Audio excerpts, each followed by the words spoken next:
The Leavenworth Case, A Lawyer's Story, by Anna Katharine Green. Book 4, The Problem Solved, Chapter 34, Mr. Gryce resumes control. It out Herod's Herod. Hamlet, a thing devised by the enemy. Richard III. A half hour had passed.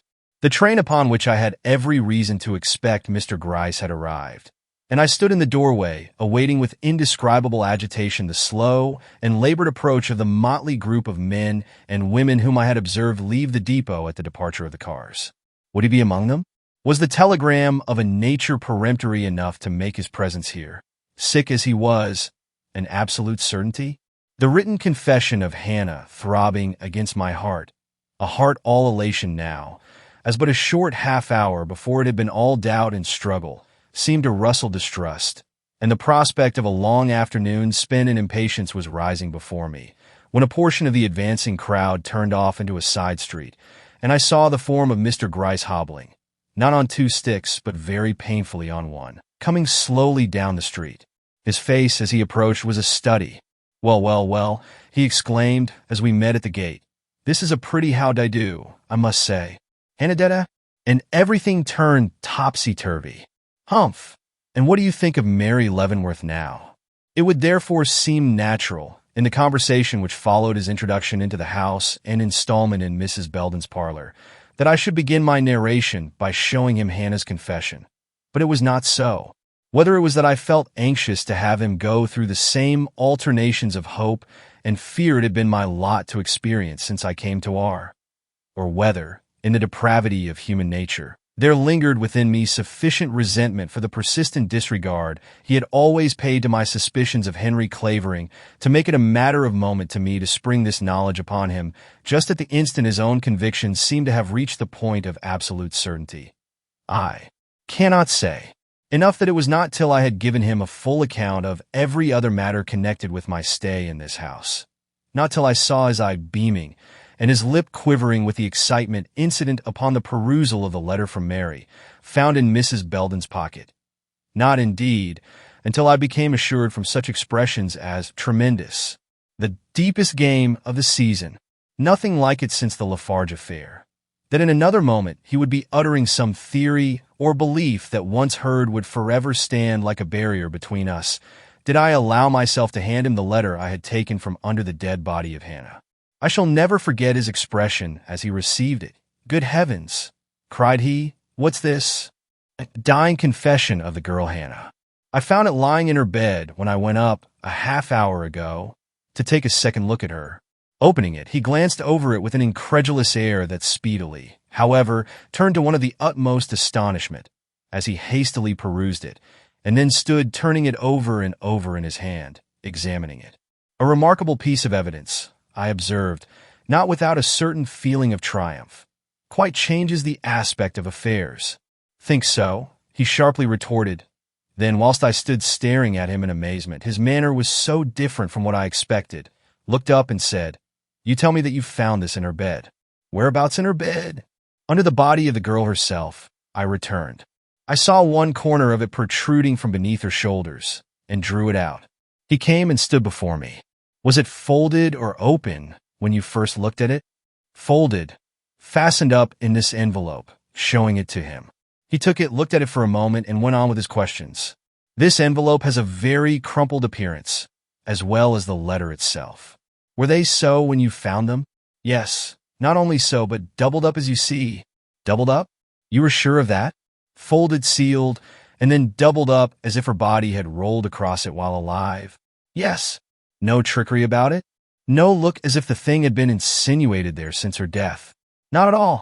I should rather say that to every appearance she held it in her hand when she lay down, but turning over, dropped it and then laid upon it." Mr. Gryce's eyes, which had been very bright, ominously clouded. Evidently, he had been disappointed in my answers. Laying the letter down, he stood musing, but suddenly lifted it again, scrutinized the edges of the paper on which it was written, and, darting me a quick look, vanished with it into the shade of the window curtain. His manner was so peculiar, I involuntarily rose to follow, but he waved me back, saying, "Amuse yourself with that box on the table, which you had such an ado over. See if it contains all we have a right to expect to find in it. I want to be by myself for a moment. Subduing my astonishment, I proceeded to comply with his request, but scarcely had I lifted the lid of the box before me when he came hurrying back, flung the letter down on the table with an air of the greatest excitement, and cried, "Did I say there had never been anything like it since the Lafarge affair? I tell you there has never been anything like it in any affair. It is the rummest case on record." Mr. Raymond, and his eyes, in his excitement, actually met mine for the first time in my experience of him. Prepare yourself for a disappointment. This pretended confession of Hannah's is a fraud. A fraud? Yes, fraud, forgery. What you will. The girl never wrote it. Amazed, outraged almost, I bounded from my chair. "How do you know that?" I cried. Bending forward, he put the letter into my hand. "Look at it," said he. "Examine it closely. Now tell me what is the first thing you notice in regard to it." "Why, the first thing that strikes me is that the words are printed instead of written, something which might be expected from this girl, according to all accounts. Well, that they are printed on the inside of a sheet of ordinary paper." "Ordinary paper?" "Yes, that is, a sheet of commercial note of the ordinary quality." "Of course. But is it?" "Why, yes, I should say so.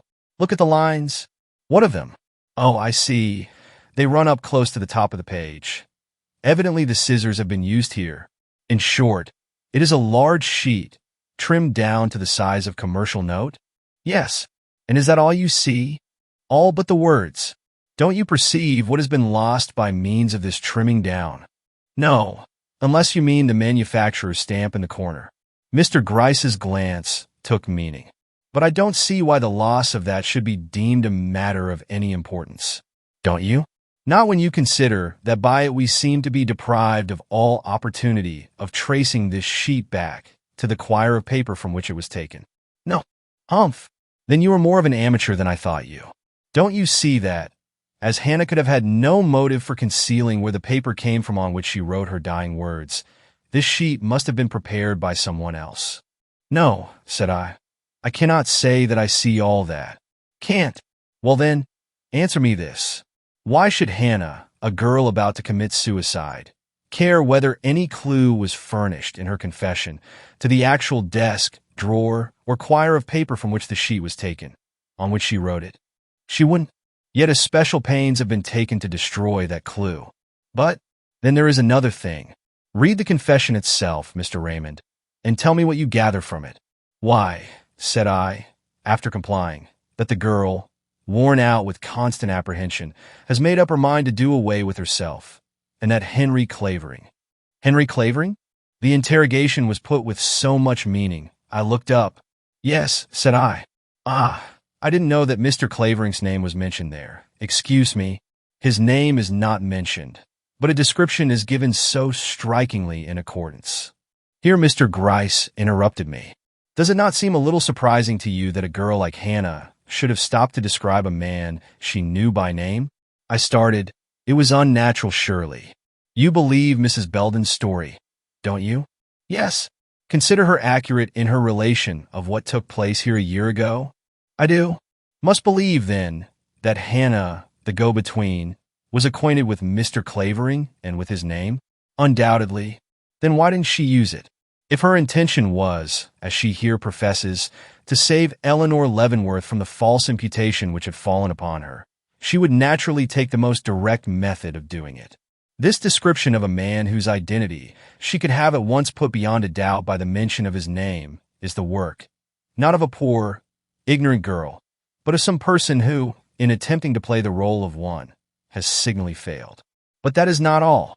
Mrs. Belden, according to you, maintains that Hannah told her, upon entering the house, that Mary Leavenworth sent her here. But in this document, she declares it to have been the work of Black Mustache. I know, but could they not have both been parties to the transaction?" "Yes," said he. "Yet it is always a suspicious circumstance when there is a discrepancy between the written and spoken declaration of a person.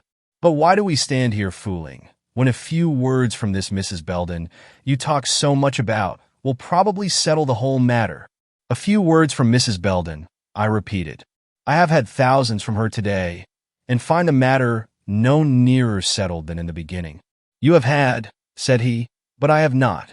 Fetch her in, Mr. Raymond." I rose. "One thing," said I, "before I go. What if Hannah had found the sheet of paper, trimmed just as it is, and used it without any thought of the suspicions it would occasion?" "Ah," said he, "that is just what we are going to find out." Mrs. Belden was in a flutter of impatience when I entered the sitting room. When did I think the coroner would come? And what did I imagine this detective would do for us? It was dreadful waiting there alone for something, she knew not what. I calmed her as well as I could, telling her the detective had not yet informed me what he could do, having some questions to ask her first. Would she come in to see him? She rose with alacrity. Anything was better than suspense. Mr. Gryce, who in the short interim of my absence had altered his mood from the severe to the beneficent, received Mrs. Belden with just that show of respectful courtesy likely to impress a woman as dependent as she upon the good opinion of others. "Ah, and this is the lady in whose house this very disagreeable event has occurred," he exclaimed, partly rising in his enthusiasm to greet her. "May I request you to sit?" he asked. "If a stranger may be allowed to take the liberty of inviting a lady to sit in her own house." "It does not seem like my own house any longer," said she, but in a sad, rather than an aggressive tone. So much had his genial way imposed upon her. "Little better than a prisoner here. Go and come, keep silence or speak, just as I am bidden, and all because an unhappy creature, whom I took in for the most unselfish of motives, has chanced to die in my house." "Just so," exclaimed Mr. Gryce. "It is very unjust. But perhaps we can right matters. I have every reason to believe we can. This sudden death ought to be easily explained. You say you had no poison in the house?" "No, sir." "And that the girl never went out?" "Never, sir." "And that no one has ever been here to see her?" "No one, sir." "So that she could not have procured any such thing if she had wished?" "No, sir." "Unless," he added suavely, "she had it with her when she came here?" "That couldn't have been, sir. She brought no baggage. And as for her pocket, I know everything there was in it, for I looked. And what did you find there?" "Some money and bills. More than you would have expected such a girl to have. Some loose pennies and a common handkerchief." "Well, then, it is proved the girl didn't die of poison, there being none in the house." He said this in so convinced a tone she was deceived. "That is just what I have been telling Mr. Raymond," giving me a triumphant look. "Must have been heart disease," he went on. "You say she was well yesterday?" "Yes, sir, or seemed so, though not cheerful." "I did not say that. She was, sir, very—" "What, ma'am, this girl?" giving me a look. "I don't understand that." "I should think her anxiety about those she had left behind her in the city would have been enough to keep her from being very cheerful." "So you would," returned Mrs. Belden, "but it wasn't so. On the contrary, she never seemed to worry about them at all." "What?" "Not about Miss Eleanor, who, according to the papers, stands in so cruel a position before the world. But perhaps she didn't know anything about that. Miss Leavenworth's position, I mean." "Yes, she did, for I told her. I was so astonished I could not keep it to myself. You see, I had always considered Eleanor as one above reproach, and it so shocked me to see her name mentioned in the newspaper in such a connection that I went to Hannah and read the article aloud, and watched her face to see how she took it." "And how did she—" "I can't say. She looked as if she didn't understand, asked me why I read such things to her, and told me she didn't want to hear any more, that I had promised not to trouble her about this murder, and that if I continued to do so she wouldn't listen." "Humph! And what else?" "Nothing else." She put her hand over her ears and frowned in such a sullen way I left the room. "That was when?" "About 3 weeks ago." "She has, however, mentioned the subject since?" "No, sir. Not once." "What? Not asked what they were going to do with her mistress?" "No, sir. She has shown, however, that something was preying on her mind." "Fear, remorse, or anxieties?" "No, sir. On the contrary, she has oftener appeared like one secretly elated." "But," exclaimed Mr. Gryce, with another sidelong look at me, "that was very strange and unnatural. I cannot account for it." "Nor I, sir. I used to try to explain it by thinking her sensibilities had been blunted, or that she was too ignorant to comprehend the seriousness of what had happened. But as I learned to know her better, I gradually changed my mind." There was too much method in her gaiety for that. I could not help seeing she had some future before her for which she was preparing herself. As for instance, she asked me one day if I thought she could learn to play on the piano. And I finally came to the conclusion she had been promised money if she kept the secret entrusted to her, and was so pleased with the prospect that she forgot the dreadful past and all connected with it. At all events, that was the only explanation I could find for her general industry and desire to improve herself, or for the complacent smiles I detected now and then stealing over her face when she didn't know I was looking. Not such a smile as crept over the countenance of Mr. Gryce at that moment, I warrant. It was all this, continued Mrs. Belden, which made her death such a shock to me. I couldn't believe that so cheerful and healthy a creature could die like that, all in one night, without anybody knowing anything about it. But, wait one moment, Mr. Gryce here broke in. You speak of her endeavors to improve herself. What do you mean by that? Her desire to learn things she didn't know, as, for instance, to write and read writing. She could only clumsily print when she came here. I thought Mr. Gryce would take a piece out of my arm. He griped it so. When she came here, do you mean to say that since she has been with you, she has learned to write? Yes, sir. I used to set her copies in. Where are these copies? Broke in Mr. Gryce, subduing his voice to its most professional tone. And where are her attempts at writing? I'd like to see some of them. Can't you get them for us? I don't know, sir. I always made it a point to destroy them as soon as they had answered their purpose. I didn't like to have such things lying around. But I will go see. Do, said he, and I will go with you. I want to take a look at things upstairs anyway. And, heedless of his rheumatic feet, he rose and prepared to accompany her. This is getting very intense, I whispered, as he passed me. The smile he gave me in reply would have made the fortune of a thespian Mephistopheles. Of the 10 minutes of suspense which I endured in their absence, I say nothing. At the end of that time, they returned with their hands full of paper boxes, which they flung down on the table.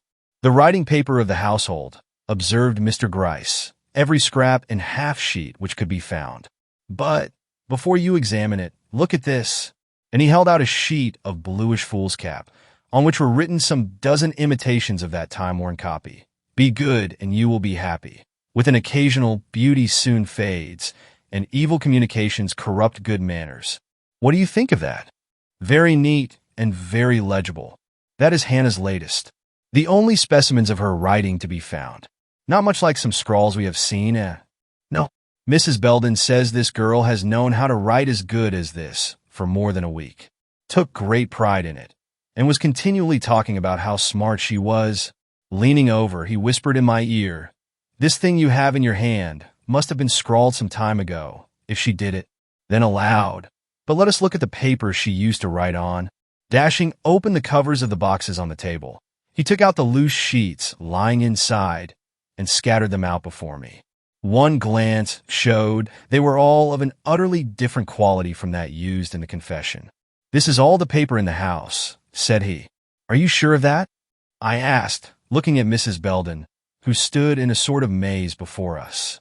Wasn't there one stray sheet lying around somewhere, foolscap or something like that, which she might have got hold of and used without your knowing it? No, sir, I don't think so. I had only these kinds. Besides, Hannah had a whole pile of paper like this in her room, and wouldn't have been apt to go hunting round after any stray sheets. But you don't know what a girl like that might do. Look at this one, said I, showing her the blank side of the confession. Couldn't a sheet like this have come from somewhere about the house? Examine it well. The matter is important. I have, and I say no, I never had a sheet of paper like that in my house. Mr. Gryce advanced and took the confession from my hand. As he did so, he whispered, What do you think now? Many chances that Hannah got up this precious document. I shook my head, convinced at last, but in another moment turned to him and whispered back, But if Hannah didn't write it, who did? And how came it to be found where it was? That, said he, is just what is left for us to learn. And beginning again, he put question after question concerning the girl's life in the house, receiving answers which only tended to show that she could not have brought the confession with her, much less received it from a secret messenger. Unless we doubted Mrs. Belden's word, the mystery seemed impenetrable, and I was beginning to despair of success, when Mr. Gryce, with an askance look at me, leaned towards Mrs. Belden and said, "You received a letter from Miss Mary Leavenworth yesterday, I hear." "Yes, sir." "This letter," he continued, showing it to her. "Yes, sir. Now I want to ask you a question. Was the letter, as you see it, the only contents of the envelope in which it came? Wasn't there one for Hannah enclosed with it?" "No, sir. There was nothing in my letter for her. But she had a letter herself yesterday. It came in the same mail with mine." "Hannah had a letter," we both exclaimed. "And in the mail?" "Yes, but it was not directed to her. It was, casting me a look full of despair, directed to me. It was only by a certain mark in the corner of the envelope that I knew." "Good heaven!" I interrupted. "Where is this letter? Why didn't you speak of it before? What do you mean by allowing us to flounder about here in the dark, when a glimpse at this letter might have set us right at once? I didn't think anything about it till this minute. I didn't know it was of importance. But I couldn't restrain myself. "Mrs. Belden, where is this letter?" I demanded. "Have you got it?" "No," said she. "I gave it to the girl yesterday. I haven't seen it since. It must be upstairs, then. Let us take another look," and I hastened towards the door. "You won't find it," said Mr. Gryce at my elbow. "I have looked. There is nothing but a pile of burned paper in the corner." "By the way, what could that have been?" he asked of Mrs. Belden. "I don't know, sir. She hadn't anything to burn unless it was the letter." "We will see about that," I muttered, hurrying upstairs and bringing down the washbowl with its contents. "If the letter was the one I saw in your hand at the post office, it was in a yellow envelope." "Yes, sir. Yellow envelopes burn differently from white paper. I ought to be able to tell the tinder made by a yellow envelope when I see it. The letter has been destroyed. Here is a piece of the envelope," and I drew out of the heap of charred scraps a small bit less burnt than the rest, and held it up.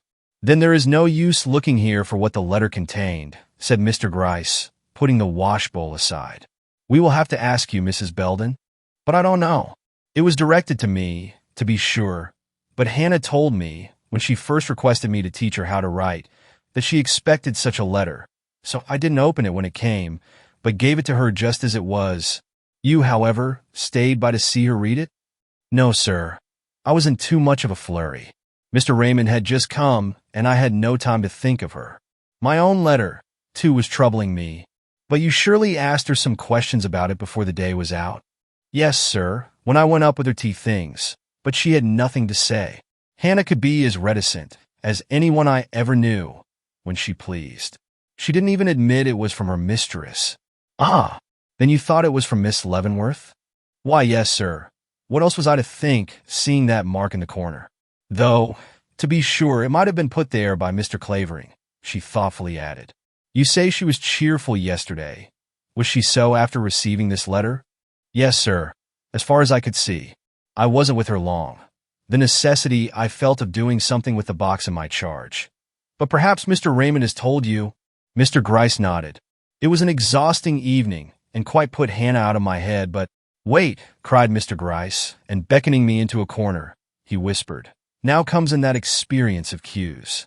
While you are gone from the house, and before Mrs. Belden sees Hannah again, he has a glimpse of the girl bending over something in the corner of her room, which may very fairly be the washbowl we found there. After which, he sees her swallow, in the most lively way, a dose of something from a bit of paper. Was there anything more?" "No," said I. "Very well, then," he cried, going back to Mrs. Belden.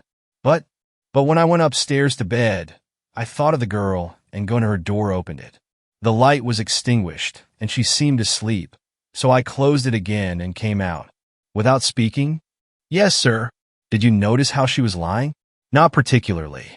I think on her back, in something of the same position in which she was found this morning." "Yes, sir. And that is all you can tell us, either of her letter or her mysterious death?"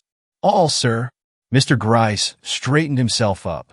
"Mrs. Belden," said he, "you know Mr. Clavering's handwriting when you see it?" "I do." "And Miss Leavenworth's?" "Yes, sir." "Now, which of the two was upon the envelope of the letter you gave Hannah?" "I couldn't say. It was a disguised handwriting, and might have been that of either. But I think, well, that it was more like hers than his, though it wasn't like hers either." With a smile, Mr. Gryce enclosed the confession in his hand in the envelope in which it had been found. You remember how large the letter was which you gave her? Oh, it was large, very large, one of the largest sort, and thick.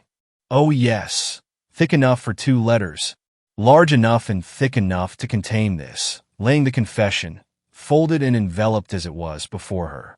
Yes, sir, giving it a look of startled amazement, large enough and thick enough to contain that. Mr. Gryce's eyes, bright as diamonds, flashed around the room, and finally settled upon a fly traversing my coat sleeve. Do you need to ask now, he whispered in a low voice, where, and from whom, this so-called confession comes? He allowed himself one moment of silent triumph, then rising, began folding the papers on the table and putting them in his pocket. What are you going to do?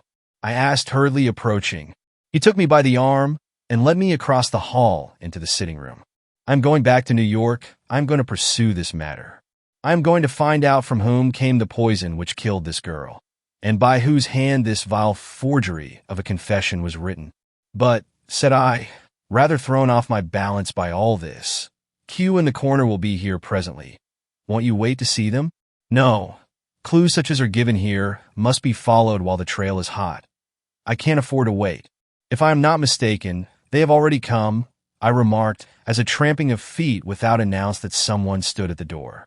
That is so, he assented, hastening to let them in. Judging from common experience, we had every reason to fear that an immediate stop would be put to all proceedings on our part, as soon as the coroner was introduced upon the scene. But happily for us and the interest at stake, Dr. Fink, of R., proved to be a very sensible man. He had only to hear a true story of the affair to recognize at once its importance and the necessity of the most cautious action in the matter. Further, by a sort of sympathy with Mr. Gryce, all the more remarkable that he had never seen him before, he expressed himself as willing to enter into our plans, offering not only to allow us the temporary use of such papers as we desired, but even undertaking to conduct the necessary formalities of calling a jury and instituting an inquest in such a way as to give us time for the investigations we proposed to make. The delay was therefore short. Mr. Gryce was enabled to take the 6:30 train for New York, and I to follow on the 10 p.m., the calling of a jury, ordering of an autopsy, and final adjournment of the inquiry till the following Tuesday, having all taken place in the interim. Chapter 35. Fine work. No hinge nor loop to hang a doubt on. But yet the pity of it, Iago. Oh, Iago, the pity of it, Iago. Othello. One sentence dropped by Mr. Gryce before leaving R. prepared me for his next move. The clue to this murder is supplied by the paper on which the confession is written. Find from whose desk or portfolio this especial sheet was taken, and you find the double murderer, he had said. Consequently, I was not surprised when, upon visiting his house, early the next morning, I beheld him seated before a table on which lay a lady's writing desk and a pile of paper, till told the desk was Eleanor's. Then I did show astonishment. What, said I, are you not satisfied yet of her innocence? Oh yes, but one must be thorough. No conclusion is valuable which is not preceded by a full and complete investigation. Why, he cried, casting his eyes complacently towards the fire tongs, I have even been rummaging through Mr. Clavering's effects, though the confession bears the proof upon its face that it could not have been written by him. It is not enough to look for evidence where you expect to find it. You must sometimes search for it where you don't. Now, said he, drawing the desk before him, I don't anticipate finding anything here of a criminating character, but it is among the possibilities that I may, and that is enough for a detective. Did you see Miss Leavenworth this morning? I asked, as he proceeded to fulfill his intention by emptying the contents of the desk upon the table. Yes, I was unable to procure what I desired without it, and she behaved very handsomely, gave me the desk with her own hands, and never raised an objection. To be sure, she had little idea what I was looking for. Thought, perhaps, I wanted to make sure it did not contain the letter about which so much has been said. But it would have made but little difference if she had known the truth. This desk contains nothing we want. Was she well? And had she heard of Hannah's sudden death? I asked in my irrepressible anxiety. Yes, and feels it, as you might expect her to. But let us see what we have here, said he, pushing aside the desk and drawing towards him the stack of paper I have already referred to. I found this pile, just as you see it, in a drawer of the library table at Miss Mary Leavenworth's house in Fifth Avenue. If I am not mistaken, it will supply us with the clue we want. But this paper is square, while that of the confession is of the size and shape of commercial note. I know, but you remember the sheet used in the confession was trimmed down. Let us compare the quality. Taking the confession from his pocket and the sheet from the pile before him, he carefully compared them, then held them out for my inspection. A glance showed them to be alike in color. "Hold them up to the light," said he. I did so. The appearance presented by both was precisely alike.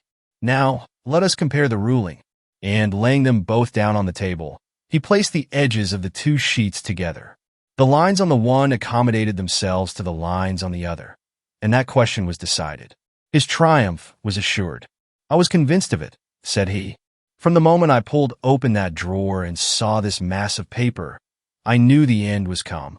But," I objected, in my old spirit of combativeness, "isn't there any room for doubt? This paper is of the commonest kind. Every family on the block might easily have specimens of it in their library." "That isn't so," he said. "It is letter size, and that has gone out. Mr. Leavenworth used it for his manuscript, or I doubt if it would have been found in his library. But if you are still incredulous, let us see what can be done." And jumping up, he carried the confession to the window, looked at it this way and that, and, finally discovering what he wanted, came back and, laying it before me, pointed out one of the lines of ruling which was markedly heavier than the rest, and another which was so faint as to be almost undistinguishable. "Defects like these often run through a number of consecutive sheets," said he. "If we could find the identical half-quire from which this was taken, I might show you proof that would dispel every doubt." And taking up the one that lay on top, he rapidly counted the sheets. "There were but 8. It might have been taken from this one," said he. But upon looking closely at the ruling, he found it to be uniformly distinct. "Humph! That won't do," came from his lips. The remainder of the paper, some dozen or so half-quires, looked undisturbed. Mr. Gryce tapped his fingers on the table, and a frown crossed his face. "Such a pretty thing, if it could have been done," he longingly exclaimed. Suddenly he took up the next half-quire. "Count the sheets," said he, thrusting it towards me, and himself lifting another. I did as I was bid. 12. He counted his and laid it down. "Go on with the rest," he cried. I counted the sheets in the next. 12. He counted those in the one following, and paused. 11. "Count again," I suggested. He counted again, and quietly put them aside. "I made a mistake," said he. But he was not to be discouraged. Taking another half-quire, he went through with the same operation, in vain. With a sigh of impatience, he flung it down on the table and looked up. "Halloo," he cried. "What is the matter?" "There are but 11 sheets in this package," I said, placing it in his hand. The excitement he immediately evinced was contagious. Oppressed as I was, I could not resist his eagerness. "Oh, beautiful!" he exclaimed. "Oh, beautiful! See, the light on the inside, the heavy one on the outside, and both in positions precisely corresponding to those on this sheet of Hannah's. What do you think now? Is any further proof necessary?" "The veriest doubter must succumb before this," returned I. With something like a considerate regard for my emotion, he turned away. "I am obliged to congratulate myself, notwithstanding the gravity of the discovery that has been made," said he. "It is so neat, so very neat, and so conclusive. I declare I am myself astonished at the perfection of the thing. But what a woman that is!" he suddenly cried, in a tone of the greatest admiration. "What an intellect she has! What shrewdness! What skill!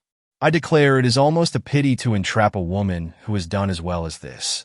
Taken a sheet from the very bottom of the pile, trimmed it into another shape, and then, remembering the girl couldn't write, put what she had to say into coarse, awkward printing, Hannah-like.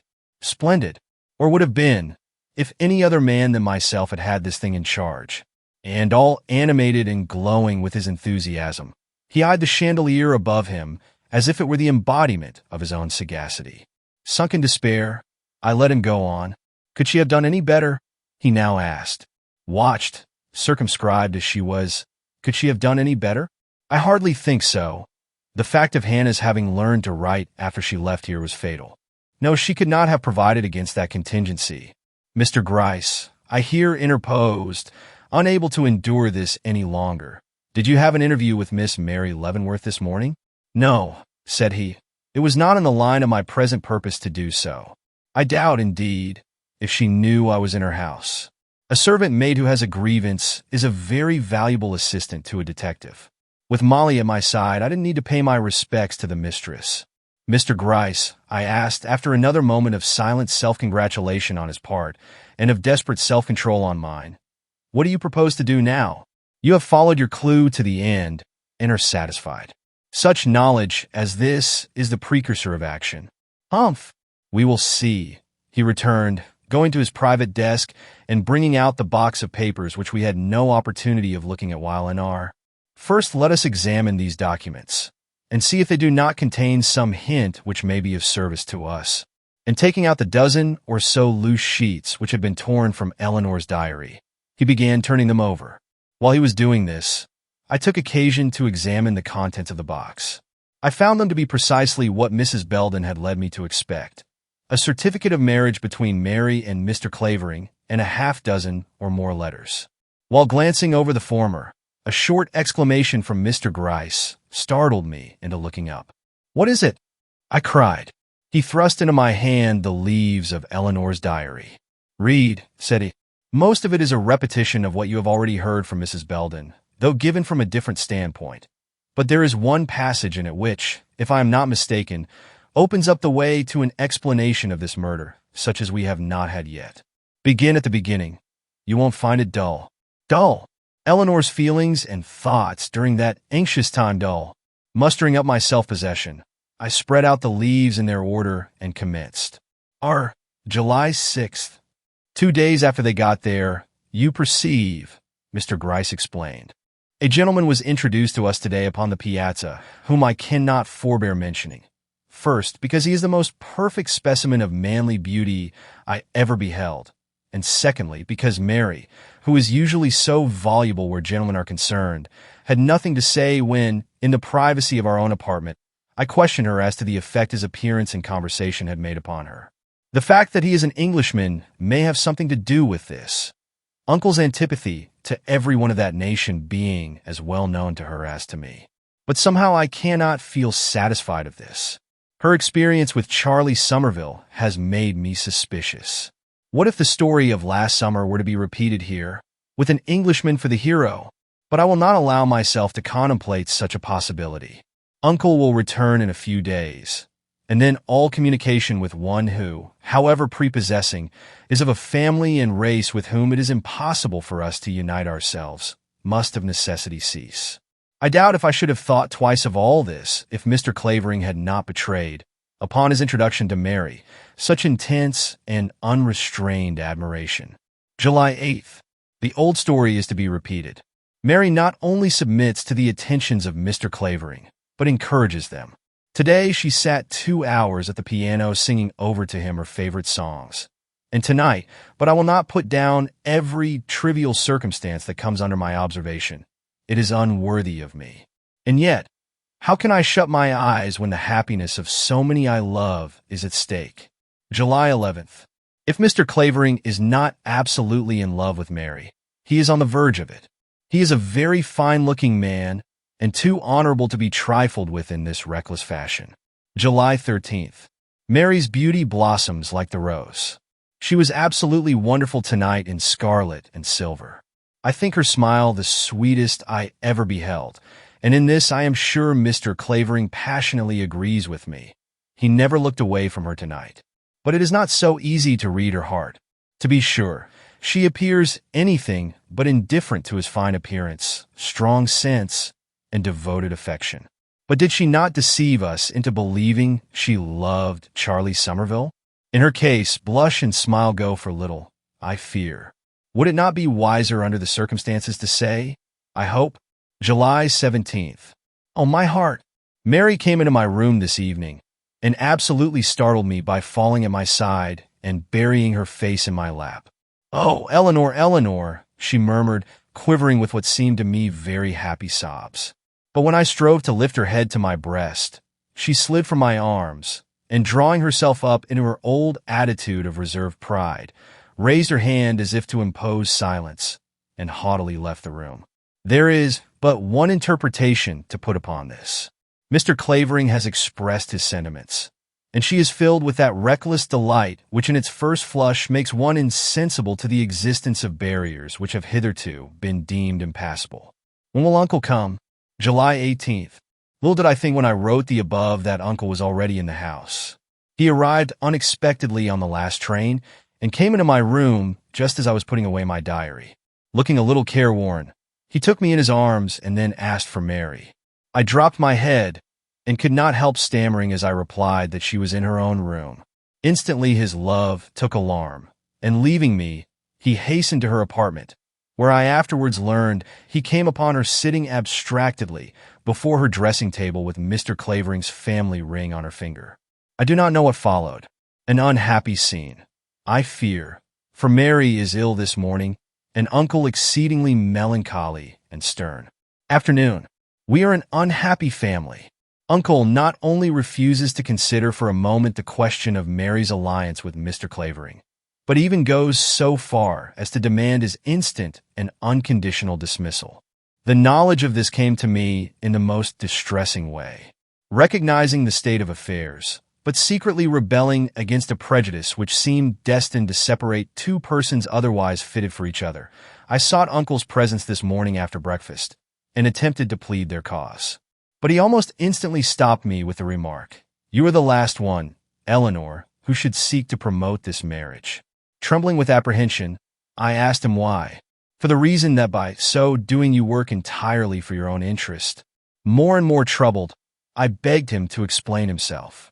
"I mean," said he, "that if Mary disobeys me by marrying this Englishman, I shall disinherit her and substitute your name for hers in my will as well as in my affection." For a moment, everything swam before my eyes. "You will never make me so wretched," I entreated. "I will make you my heiress, if Mary persists in her present determination," he declared, and without further words sternly left the room. What could I do but fall on my knees and pray? Of all in this miserable house, I am the most wretched. To supplant her, but I shall not be called upon to do it. Mary will give up Mr. Clavering. "There!" exclaimed Mr. Gryce. "What do you think of that? Isn't it becoming plain enough what was Mary's motive for this murder? But go on. Let us hear what followed." With sinking heart, I continued. The next entry is dated July 19th and runs thus. I was right. After a long struggle with Uncle's invincible will, Mary has consented to dismiss Mr. Clavering. I was in the room when she made known her decision, and I shall never forget our uncle's look of gratified pride as he clasped her in his arms and called her his own true heart. He has evidently been very much exercised over this matter, and I cannot but feel greatly relieved that affairs have terminated so satisfactorily. But Mary? What is there in her manner that vaguely disappoints me? I cannot say. I only know that I felt a powerful shrinking overwhelm me when she turned her face to me and asked if I were satisfied now. But I conquered my feelings and held out my hand. She did not take it.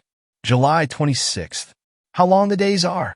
The shadow of our late trial is upon me yet. I cannot shake it off. I seem to see Mr. Clavering's despairing face wherever I go. How is it that Mary preserves her cheerfulness? If she does not love him, I should think the respect which she must feel for his disappointment would keep her from levity at least. Uncle has gone away again. Nothing I could say sufficed to keep him. July 28th. It has all come out. Mary has only nominally separated from Mr. Clavering. She still cherishes the idea of one day uniting herself to him in marriage. The fact was revealed to me in a strange way not necessary to mention here, and has since been confirmed by Mary herself. I admire the man, she declares, and have no intention of giving him up. Then why not tell Uncle so? I asked. Her only answer was a bitter smile and a short, "I leave that for you to do." July 30th. Midnight. Worn completely out, but before my blood cools, let me write. Mary is a wife. I have just returned from seeing her give her hand to Henry Clavering. Strange that I can write it without quivering when my whole soul is one flush of indignation and revolt. But let me state the facts. Having left my room for a few minutes this morning, I returned to find on my dressing table a note from Mary in which she informed me that she was going to take Mrs. Belden for a drive and would not be back for some hours. Convinced, as I had every reason to be, that she was on her way to meet Mr. Clavering, I only stopped to put on my hat. There the diary ceased. She was probably interrupted by Mary at this point, explained Mr. Gryce. But we have come upon the one thing we wanted to know. Mr. Leavenworth threatened to supplant Mary with Eleanor if she persisted in marrying contrary to his wishes. She did so marry, and to avoid the consequences of her act she— Say no more, I returned, convinced at last. It is only too clear. Mr. Gryce rose. But the writer of these words is saved, I went on, trying to grasp the one comfort left me. No one who reads this diary will ever dare to insinuate she is capable of committing a crime. Assuredly not. The diary settles that matter effectually. I try to be man enough to think of that, and nothing else. To rejoice in her deliverance, and let every other consideration go. But in this I did not succeed. But Mary, her cousin, almost her sister, is lost, I muttered. Mr. Gryce thrust his hands into his pockets, and for the first time showed some evidence of secret disturbance. Yes, I am afraid she is. I really am afraid she is. Then after a pause, during which I felt a certain thrill of vague hope. Such an entrancing creature, too. It is a pity. It positively is a pity. I declare, now that the thing is worked up, I begin to feel almost sorry we have succeeded so well. Strange, but true. If there was the least loophole out of it, he muttered. But there isn't. The thing is clear as A, B, C. Suddenly he rose and began pacing the floor very thoughtfully, casting his glances here, there, and everywhere, except at me, though I believe now, as then, my face was all he saw. Would it be a very great grief to you, Mr. Raymond, if Miss Mary Leavenworth should be arrested on this charge of murder? He asked, pausing before a sort of tank in which 2 or 3 disconsolate-looking fishes were slowly swimming about. Yes, said I, it would a very great grief. Yet it must be done, said he, though with a strange lack of his usual decision. As an honest official, trusted to bring the murderer of Mr. Leavenworth to the notice of the proper authorities, I have got to do it. Again that strange thrill of hope at my heart, induced by his peculiar manner. Then my reputation as a detective. I ought surely to consider that. I am not so rich or so famous that I can afford to forget all that a success like this may bring me. No, lovely as she is, I have got to push it through. But even as he said this, he became still more thoughtful, gazing down into the murky depths of the wretched tank before him with such an intentness I half expected the fascinated fishes to rise from the water and return his gaze. What was in his mind? After a little while he turned, his indecision utterly gone. Mr. Raymond, come here again at 3. I shall then have my report ready for the superintendent. I should like to show it to you first, so don't fail me. There was something so repressed in his expression, I could not prevent myself from venturing one question. Is your mind made up? I asked. Yes, he returned, but in a peculiar tone, and with a peculiar gesture. And you're going to make the arrest you speak of? Come at 3. Chapter 36. Gathered Threads. This is the short and the long of it. Merry Wives of Windsor. Promptly at the hour named, I made my appearance at Mr. Gryce's door. I found him awaiting me on the threshold. I have met you, said he gravely, for the purpose of requesting you not to speak during the coming interview. I am to do the talking, you the listening. Neither are you to be surprised at anything I may do or say. I am in a facetious mood. He did not look so, and may take it into my head to address you by another name than your own. If I do, don't mind it. Above all, don't talk. Remember that. And without waiting to meet my look of doubtful astonishment, he led me softly upstairs. The room in which I had been accustomed to meet him was at the top of the first flight, but he took me past that into what appeared to be the garret story, where, after many cautionary signs, he ushered me into a room of singularly strange and unpromising appearance. In the first place, it was darkly gloomy, being lighted simply by a very dim and dirty skylight. Next, it was hideously empty. A pine table and two hardback chairs, set face to face at each end of it, being the only articles in the room. Lastly, it was surrounded by several closed doors with blurred and ghostly ventilators over their tops which, being round, looked like the blank eyes of a row of staring mummies. Altogether, it was a lugubrious spot, and in the present state of my mind made me feel as if something unearthly and threatening lay crouched in the very atmosphere. Nor, sitting there cold and desolate, could I imagine that the sunshine glowed without, or that life, beauty, and pleasure paraded the streets below. Mr. Gryce's expression, as he took a seat and beckoned me to do the same, may have had something to do with this strange sensation. It was so mysteriously and somberly expectant.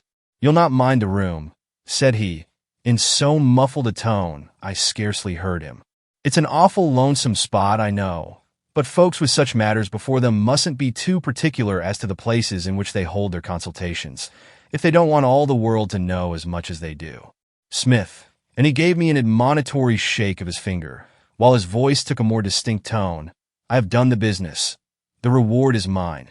The assassin of Mr. Leavenworth is found, and in 2 hours will be in custody.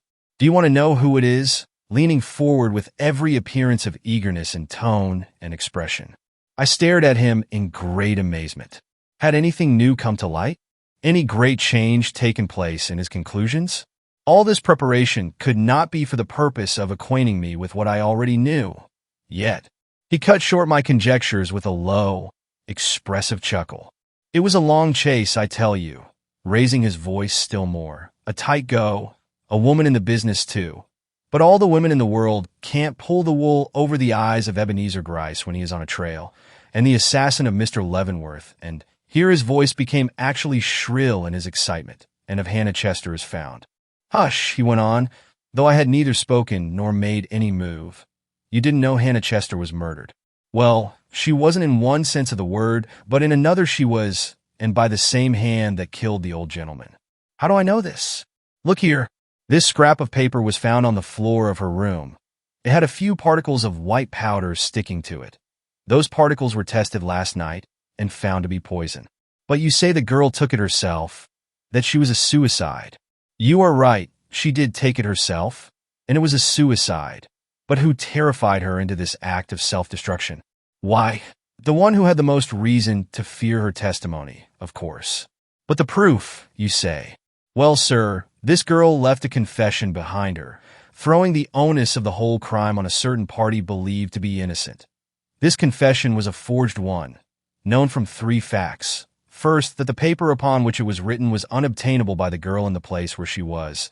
Secondly, that the words used therein were printed in coarse, awkward characters, whereas Hannah, thanks to the teaching of the woman under whose care she has been since the murder, had learned to write.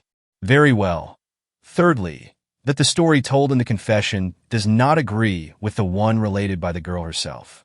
Now, the fact of a forged confession throwing the guilt upon an innocent party having been found in the keeping of this ignorant girl, killed by a dose of poison, taken with the fact here stated, that on the morning of the day on which she killed herself the girl received from some one manifestly acquainted with the customs of the Leavenworth family a letter large enough and thick enough to contain the confession folded, as it was when found, makes it almost certain to my mind that the murderer of Mr. Leavenworth sent this powder and this so-called confession to the girl, meaning her to use them precisely as she did, for the purpose of throwing off suspicion from the right track and of destroying herself at the same time.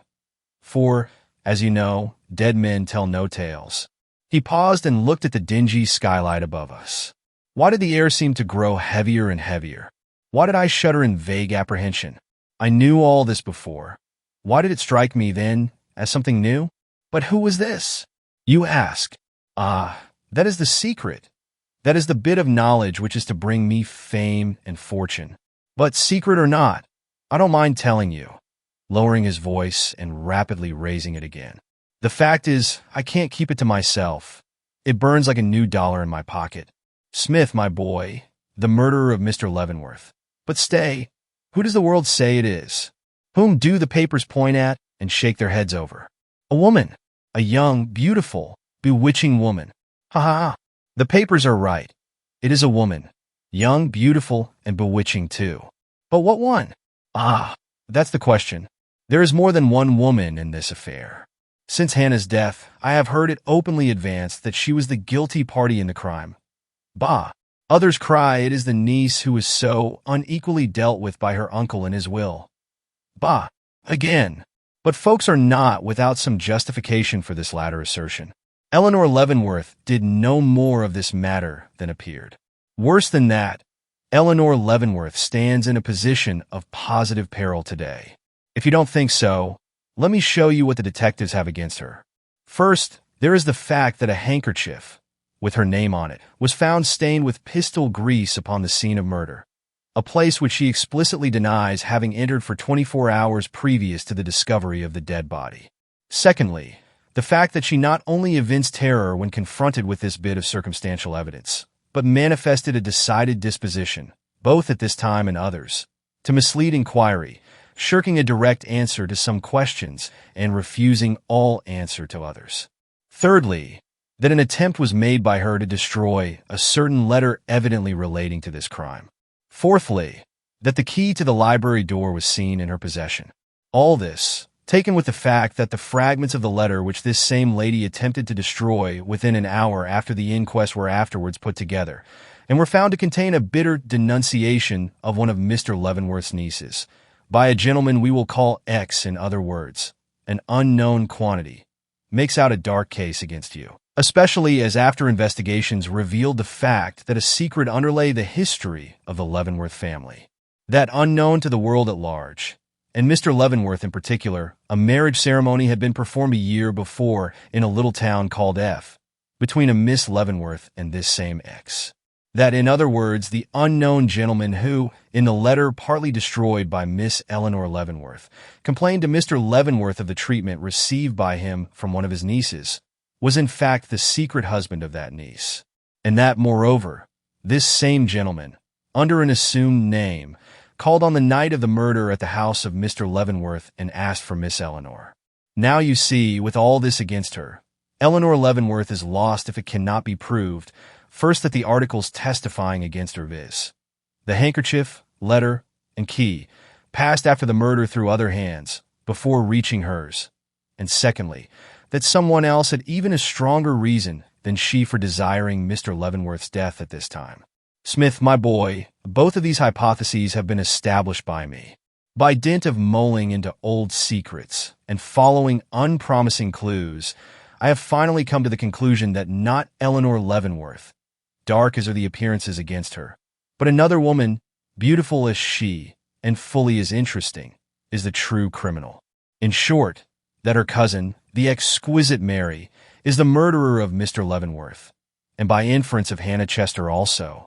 He brought this out with such force, and with such a look of triumph and appearance of having led up to it, that I was for the moment dumbfounded, and started as if I had not known what he was going to say. The stir I made seemed to awake an echo. Something like a suppressed cry was in the air about me. All the room appeared to breathe horror and dismay. Yet when, in the excitement of this fancy, I half turned round to look, I found nothing but the blank eyes of those dull ventilators staring upon me. You were taken aback, Mr. Gryce went on. I don't wonder. Everyone else is engaged in watching the movements of Eleanor Leavenworth. I only know where to put my hand upon the real culprit. You shake your head. Another fiction. You don't believe me. Think I am deceived. Ha! Ebenezer Gryce deceived after a month of hard work. You are as bad as Miss Leavenworth herself, who has so little faith in my sagacity that she offered me, of all men, an enormous reward if I would find for her the assassin of her uncle. But that is neither here nor there. You have your doubts, and you are waiting for me to solve them. Well, nothing is easier. Know first that on the morning of the inquest I made 1 or 2 discoveries not to be found in the records, viz., that the handkerchief picked up, as I have said, in Mr. Leavenworth's library, had notwithstanding its stains of pistol grease, a decided perfume lingering about it. Going to the dressing table of the 2 ladies, I sought for that perfume, and found it in Mary's room, not Eleanor's. This led me to examine the pockets of the dresses respectively worn by them the evening before. In that of Eleanor, I found a handkerchief, presumably the one she had carried at that time. But in Mary's there was none, nor did I see any lying about her room as if tossed down on her retiring. The conclusion I drew from this was that she, and not Eleanor, had carried the handkerchief into her uncle's room, a conclusion emphasized by the fact privately communicated to me by one of the servants, that Mary was in Eleanor's room when the basket of clean clothes was brought up with this handkerchief lying on top. But knowing the liability we are to mistake in such matters as these, I made another search in the library and came across a very curious thing.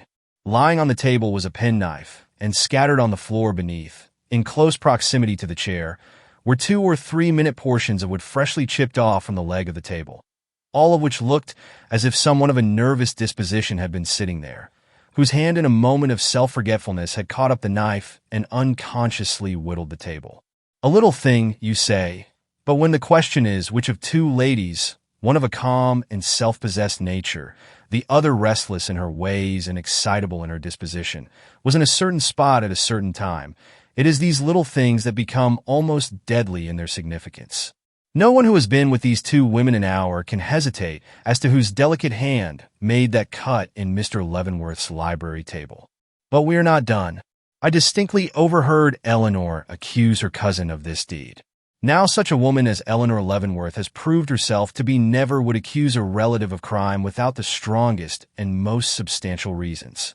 First, she must have been sure her cousin stood in a position of such emergency that nothing but the death of her uncle could release her from it. Secondly, that her cousin's character was of such a nature she would not hesitate to relieve herself from a desperate emergency by the most desperate of means. And lastly, been in possession of some circumstantial evidence against her cousin, seriously corroborative of her suspicions. Smith. All this was true of Eleanor Leavenworth. As to the character of her cousin, she has had ample proof of her ambition, love of money, caprice, and deceit, it having been Mary Leavenworth, and not Eleanor as was first supposed, who had contracted the secret marriage already spoken of the critical position in which she stood. Let the threat once made by Mr. Leavenworth to substitute her cousin's name for hers in his will in case she had married this ex be remembered, as well as the tenacity with which Mary clung to her hopes of future fortune. While for the corroborative testimony of her guilt which Eleanor is supposed to have had, remember that previous to the key having been found in Eleanor's possession, she had spent some time in her cousin's room, and that it was at Mary's fireplace the half-burned fragments of that letter were found. And you have the outline of a report which in an hour's time from this will lead to the arrest of Mary Leavenworth as the assassin of her uncle and benefactor. A silence ensued which, like the darkness of Egypt, could be felt. Then a great and terrible cry rang through the room, and a man's form, rushing from I knew not where, shot by me and fell at Mr. Gryce's feet, shrieking out, "It is a lie! A lie! Mary Leavenworth is innocent as a babe unborn. I am the murderer of Mr. Leavenworth. I. It was Truman Harwell. Chapter 37. Culmination. Saints seducing gold. Romeo and Juliet. When our actions do not, our fears do make us traitors. Macbeth. I never saw such a look of mortal triumph on the face of a man as that which crossed the countenance of the detective. Well, said he, this is unexpected, but not wholly unwelcome. I am truly glad to learn that Miss Leavenworth is innocent, but I must hear some few more particulars before I shall be satisfied. Get up, Mr. Harwell, and explain yourself. If you are the murderer of Mr. Leavenworth, how comes it that things look so black against everybody but yourself? But in the hot, feverish eyes which sought him from the writhing form at his feet, there was mad anxiety and pain, but little explanation. Seeing him making unavailing efforts to speak, I drew near. Lean on me, said I, lifting him to his feet. His face, relieved forever from its mask of repression, turned towards me with the look of a despairing spirit. Save, he gasped. Save her, Mary. They're sending a report. Stop it. Yes, broke in another voice. If there is a man here who believes in God and prizes woman's honor, let him stop the issue of that report. And Henry Clavering, dignified as ever, but in a state of extreme agitation, stepped into our midst through an open door at our right. But at the sight of his face, the man in our arms quivered, shrieked, and gave one bound that would have overturned Mr. Clavering. Herculean of frame as he was, had not Mr. Gryce interposed.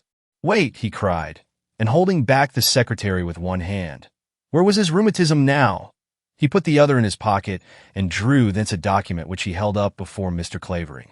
"It is not gone yet," said he. "Be easy. And you," he went on, turning towards Truman Harwell, "be quieter." His sentence was cut short by the man springing from his grasp. "Let me go," he shrieked. "Let me have my revenge on him who, in face of all I have done for Mary Leavenworth, dares to call her his wife. Let me—" But at this point he paused, his quivering frame stiffening into stone, and his clutching hands, outstretched for his rival's throat, falling heavily back. "Hark!" said he, glaring over Mr. Clavering's shoulder. "It is she. I hear her. I feel her. She is on the stairs. She is at the door. She—" A low, shuddering sigh of longing and despair finished the sentence. The door opened, and Mary Leavenworth stood before us. It was a moment to make young hairs turn gray.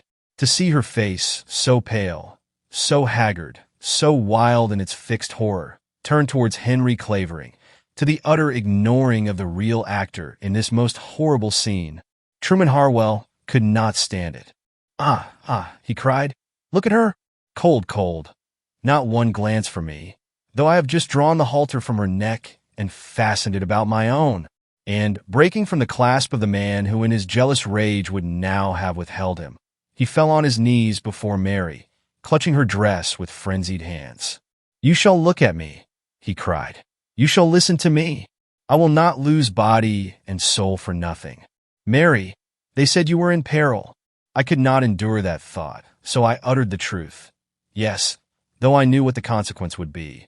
And all I want now is for you to say you believe me, when I swear that I only meant to secure to you the fortune you so much desired, that I never dreamed it would come to this, that it was because I loved you and hoped to win your love in return that I—" But she did not seem to see him, did not seem to hear him. Her eyes were fixed upon Henry Clavering with an awful inquiry in their depths, and none but he could move her. "You do not hear me," shrieked the poor wretch. "Ice that you are, you would not turn your head if I should call to you from the depths of hell." But even this cry fell unheeded. Pushing her hands down upon his shoulders as though she would sweep some impediment from her path, she endeavored to advance. "Why is that man here?" she cried, indicating her husband with one quivering hand. "What has he done that he should be brought here to confront me at this awful time?" "I told her to come here to meet her uncle's murderer," whispered Mr. Gryce into my ear. But before I could reply to her, before Mr. Clavering himself could murmur a word, the guilty wretch before her had started to his feet. "Don't you know? Then I will tell you. It is because these gentlemen, chivalrous and honorable as they consider themselves, think that you, the beauty and the sybarite, committed with your own white hand the deed of blood which has brought you freedom and fortune. Yes, this man, turning and pointing at me, friend as he has made himself out to be, kindly and honorable as you have doubtless believed him, but who in every look he has bestowed upon you, every word he has uttered in your hearing during all these 4 horrible weeks, has been weaving a cord for your neck, thinks you the assassin of your uncle, unknowing that a man stood at your side ready to sweep half the world from your path if that same white hand rose in bidding. That I, you, now she could see him. Now she could hear him. Yes, clutching her robe again as she hastily recoiled. Didn't you know it? When in that dreadful hour of your rejection by your uncle, you cried aloud for someone to help you. Didn't you know? "Don't!" she shrieked, bursting from him with a look of unspeakable horror. "Don't say that." "Oh," she gasped, is the mad cry of a stricken woman for aid and sympathy the call for a murderer.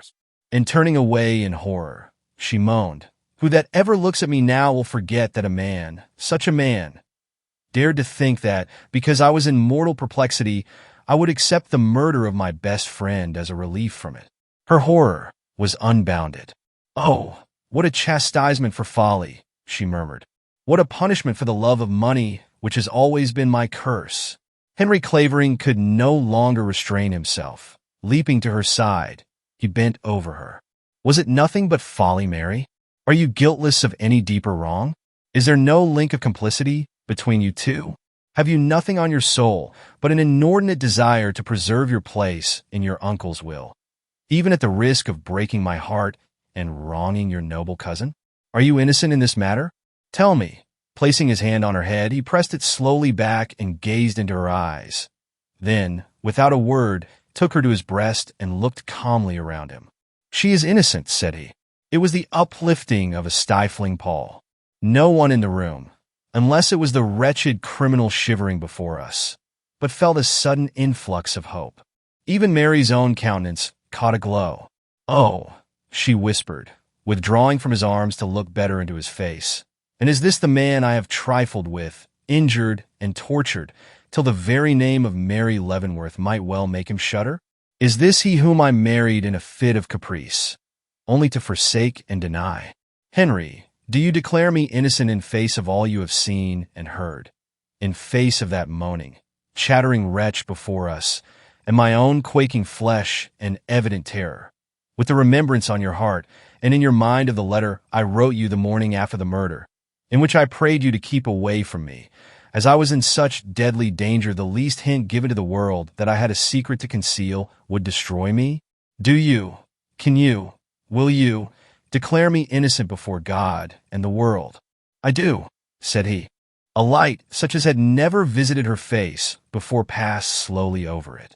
"Then God forgive me the wrong I have done this noble heart, for I can never forgive myself." "Wait," said she, as he opened his lips. "Before I accept any further tokens of your generous confidence, let me show you what I am. You shall know the worst of the woman you have taken to your heart. Mr. Raymond," she cried, turning towards me for the first time, in those days when, with such an earnest desire for my welfare, "you see I do not believe this man's insinuations. You sought to induce me to speak out and tell all I knew concerning this dreadful deed. I did not do it because of my selfish fears. I knew the case looked dark against me. Eleanor had told me so. Eleanor herself, and it was the keenest pang I had to endure, believed me guilty. She had her reasons. She knew first, from the directed envelope she had found lying underneath my uncle's dead body on the library table, that he had been engaged at the moment of death in summoning his lawyer to make that change in his will which would transfer my claims to her. Secondly, that notwithstanding my denial of the same, I had been down to his room the night before, for she had heard my door open and my dress rustle as I passed out. But that was not all. The key that every one felt to be a positive proof of guilt wherever found had been picked up by her from the floor of my room. The letter written by Mr. Clavering to my uncle was found in my fire, and the handkerchief which she had seen me take from the basket of clean clothes was produced at the inquest stained with pistol grease. I could not account for these things. A web seemed tangled about my feet. I could not stir without encountering some new toil. I knew I was innocent, but if I failed to satisfy my cousin of this, how could I hope to convince the general public, if once called upon to do so?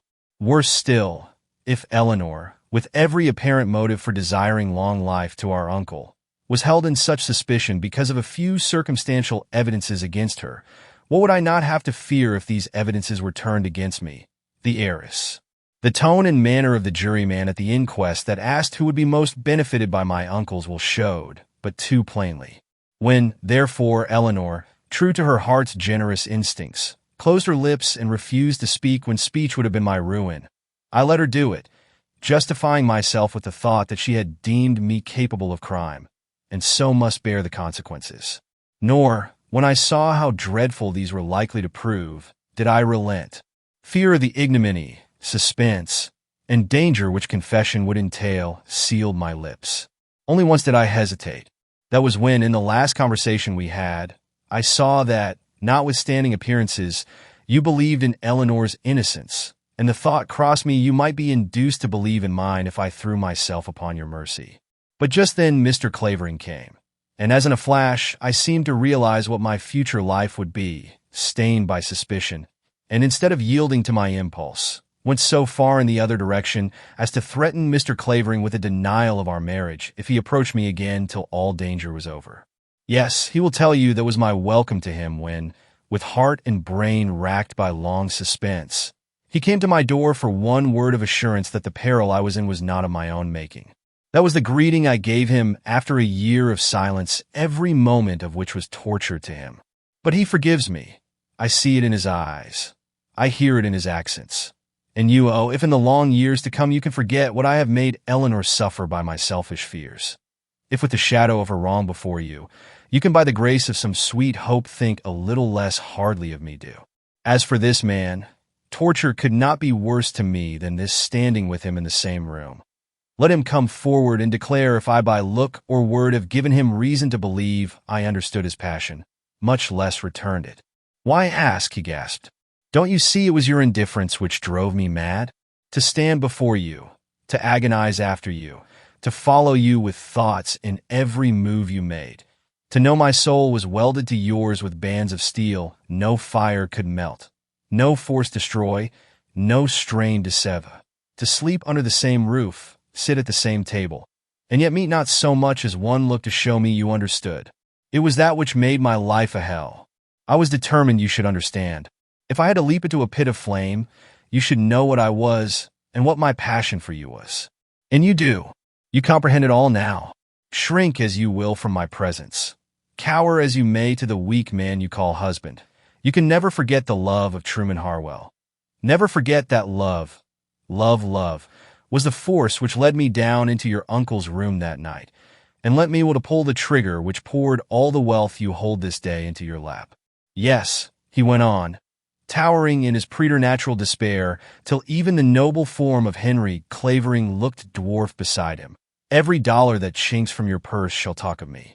Every gewgaw which flashes on that haughty head, too haughty to bend to me, shall shriek my name into your ears. Fashion, pomp, luxury, you will have them all. But till gold loses its glitter and ease its attraction, you will never forget the hand that gave them to you. With a look whose evil triumph I cannot describe, he put his hand into the arm of the waiting detective, and in another moment would have been led from the room, when Mary, crushing down the swell of emotions that was seething in her breast, lifted her head and said, "No, Truman Harwell, I cannot give you even that thought for your comfort. Wealth so laden would bring nothing but torture. I cannot accept the torture, so must release the wealth. From this day, Mary Clavering owns nothing but what comes to her from the husband she has so long and so basely wronged." And raising her hands to her ears, she tore out the diamonds which hung there, and flung them at the feet of the unfortunate man. It was the final wrench of the rack. With a yell, such as I never thought to listen to from the lips of a man, he flung up his arms, while all the lurid light of madness glared on his face. "And I have given my soul to hell for a shadow," he moaned, "for a shadow. Well, that is the best day's work I ever did. Your congratulations, Mr. Raymond, upon the success of the most daring game ever played in a detective's office." I looked at the triumphant countenance of Mr. Gryce in amazement. "What do you mean?" I cried. "Did you plan all this?" "Did I plan it?" he repeated. "Could I stand here, seeing how things have turned out, if I had not? Mr. Raymond, let us be comfortable. You are a gentleman, but we can well shake hands over this. I have never known such a satisfactory conclusion to a bad piece of business in all my professional career." We did shake hands, long and fervently, and then I asked him to explain himself. "Well," said he, "there has always been one thing that plagued me, even in the very moment of my strongest suspicion against this woman, and that was the pistol-cleaning business. I could not reconcile it with what I knew of womankind. I could not make it seem the act of a woman. Did you ever know a woman who cleaned a pistol? No. They can fire them, and do, but after firing them, they do not clean them. Now it is a principle which every detective recognizes, that if of 100 leading circumstances connected with a crime, 99 of these are acts pointing to the suspected party with unerring certainty, but the 100th equally important act, one which that person could not have performed, the whole fabric of suspicion is destroyed. Recognizing this principle, then, as I have said, I hesitated when it came to the point of arrest. The chain was complete. The links were fastened, but one link was of a different size and material from the rest, and in this argued a break in the chain. I resolved to give her a final chance. Summoning Mr. Clavering and Mr. Harwell, Two persons whom I had no reason to suspect, but who were the only persons beside herself who could have committed this crime, being the only persons of intellect who were in the house or believed to be.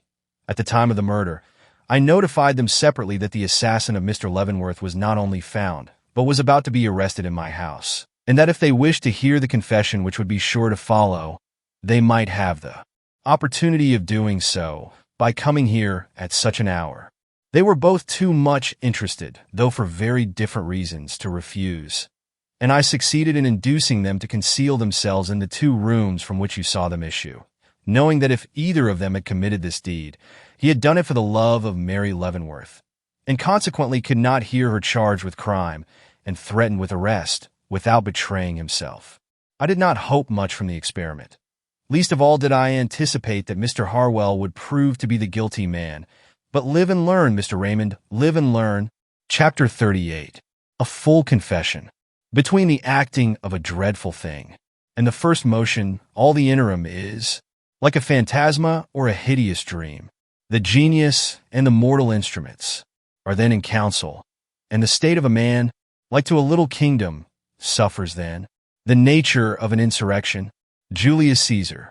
I am not a bad man. I am only an intense one. Ambition, love, jealousy, hatred, revenge, transitory emotions with some, are terrific passions with me. To be sure, they are quiet and concealed ones, coiled serpents that make no stir till aroused, but then deadly in their spring and relentless in their action. Those who have known me best have not known this. My own mother was ignorant of it. Often and often have I heard her say, if Truman only had more sensibility, if Truman were not so indifferent to everything. In short, if Truman had more power in him. It was the same at school. No one understood me. They thought me meek, called me doughface. For 3 years they called me this. Then I turned upon them. Choosing out their ringleader, I felled him to the ground, laid him on his back, and stamped upon him. He was handsome before my foot came down. Afterwards, well, it is enough he never called me doughface again. In the store I entered soon after, I met with even less appreciation. Regular in my work and exact in my performance of it, they thought me a good machine and nothing more. What heart, soul, and feeling could a man have who never sported, never smoked, and never laughed? I could reckon up figures correctly, but one scarcely needed heart or soul for that. I could even write day by day and month by month without showing a flaw in my copy. But that only argued I was no more than they intimated, a regular automaton. I let them think so, with the certainty before me that they would one day change their minds as others had done. The fact was I loved nobody well enough, not even myself, to care for any man's opinion. Life was well nigh a blank to me, a dead level plain that had to be traversed whether I would or not. And such it might have continued to this day if I had never met Mary Leavenworth. But when, some 9 months since, I left my desk in the counting-house for a seat in Mr. Leavenworth's library, a blazing torch fell into my soul whose flame has never gone out, and never will, till the doom before me is accomplished. She was so beautiful. When, on that first evening, I followed my new employer into the parlor, and saw this woman standing up before me in her half-alluring, half-appalling charm, I knew, as by a lightning flash, what my future would be if I remained in that house. She was in one of her haughty moods, and bestowed upon me little more than a passing glance. But her indifference made slight impression upon me then. It was enough that I was allowed to stand in her presence and look unrebuked upon her loveliness. To be sure, it was like gazing into the flower-wreathed crater of an awakening volcano. Fear and fascination were in each moment I lingered there. But fear and fascination made the moment what it was, and I could not have withdrawn if I would. And so it was always. Unspeakable pain, as well as pleasure, was in the emotion with which I regarded her. Yet for all that I did not cease to study her hour by hour and day by day. Her smiles, her movement, her way of turning her head or lifting her eyelids. I had a purpose in this. I wished to knit her beauty so firmly into the warp and woof of my being that nothing could ever serve to tear it away. For I saw then as plainly as now that, coquette though she was, she would never stoop to me. No, I might lie down at her feet and let her trample over me. She would not even turn to see what it was she had stepped upon. I might spend days, months, years, learning the alphabet of her wishes. She would not thank me for my pains or even raise the lashes from her cheek to look at me as I passed. I was nothing to her, could not be anything unless, and this thought came slowly, I could in some way become her master. Meantime, I wrote at Mr. Leavenworth's dictation and pleased him. My methodical ways were just to his taste. As for the other member of the family, Miss Eleanor Leavenworth, she treated me just as one of her proud but sympathetic nature might be expected to do. Not familiarly, but kindly. Not as a friend, but as a member of the household whom she met every day at table, and who, as she or anyone else could see, was none too happy or hopeful. 6 months went by. I had learned 2 things. First, that Mary Leavenworth loved her position as prospective heiress to a large fortune above every other earthly consideration. And secondly, that she was in the possession of a secret which endangered that position. What this was I had for some time no means of knowing. But when later I became convinced it was one of love, I grew hopeful, strange as it may seem. For by this time I had learned Mr. Leavenworth's disposition almost as perfectly as that of his niece, and knew that in a matter of this kind he would be uncompromising, and that in the clashing of these 2 wills something might occur which would give me a hold upon her. The only thing that troubled me was the fact that I did not know the name of the man in whom she was interested. But chance soon favored me here. One day, a month ago now, I sat down to open Mr. Leavenworth's mail, as usual. One letter, shall I ever forget it? Ran thus: Hoffman House, March 1st, 1876. Mr. Horatio Leavenworth. Dear Esser, you have a niece whom you love and trust, one too, who seems worthy of all the love and trust that you or any other man can give her. So beautiful, so charming, so tender is she in face, form, manner, and conversation. But, dear sir, every rose has its thorn, and your rose is no exception to this rule. Lovely as she is, charming as she is, tender as she is not only capable of trampling on the rights of one who trusted her, but of bruising the heart and breaking the spirit of him to whom she owes all duty, honor, and observance. If you don't believe this, ask her to her cruel, bewitching face, who and what is her humble servant, and yours, Henry Ritchie Clavering. If a bombshell had exploded at my feet, or the evil one himself appeared at my call, I would not have been more astounded. Not only was the name signed to these remarkable words unknown to me, but the epistle itself was that of one who felt himself to be her master, a position which, as you know, I was myself aspiring to occupy. For a few minutes, then, I stood a prey to feelings of the bitterest wrath and despair. Then I grew calm, realizing that with this letter in my possession, I was virtually the arbitrator of her destiny. Some men would have sought her there and then, and, by threatening to place it in her uncle's hand, won from her a look of entreaty, if no more. But my plans went deeper than that. I knew she would have to be in extremity before I could hope to win her. She must feel herself slipping over the edge of the precipice before she would clutch at the first thing offering succor. I decided to allow the letter to pass into my employer's hands. But it had been opened. How could I manage to give it to him in this condition without exciting his suspicion? I knew of but one way: to let him see me open it for what he would consider the first time. So, waiting till he came into the room, I approached him with the letter, tearing off the end of the envelope as I came. Opening it, I gave a cursory glance at its contents and tossed it down on the table before him. "That appears to be of a private character," said I, though there is no sign to that effect on the envelope. He took it up while I stood there. At the first word he started, looked at me, seemed satisfied from my expression that I had not read far enough to realize its nature, and, whirling slowly around in his chair, devoured the remainder in silence.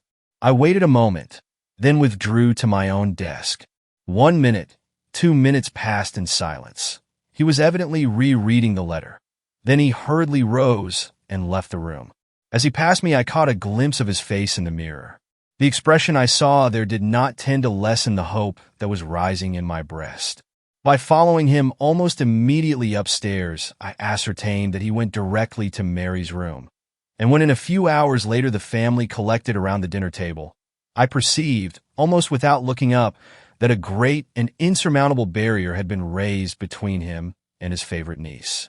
2 days passed, days that were for me one long and unrelieved suspense. Had Mr. Leavenworth answered that letter? Would it all end as it had begun, without the appearance of the mysterious Clavering on the scene? I could not tell. Meanwhile, my monotonous work went on, grinding my heart beneath its relentless wheel. I wrote and wrote and wrote, till it seemed as if my life blood went from me with every drop of ink I used. Always alert and listening, I dared not lift my head or turn my eyes at any unusual sound, lest I should seem to be watching. The third night, I had a dream. I have already told Mr. Raymond what it was, and hence will not repeat it here. One correction, however, I wish to make in regard to it. In my statement to him, I declared that the face of the man whom I saw lift his hand against my employer was that of Mr. Clavering. I lied when I said this. The face seen by me in my dream was my own. It was that fact which made it so horrible to me.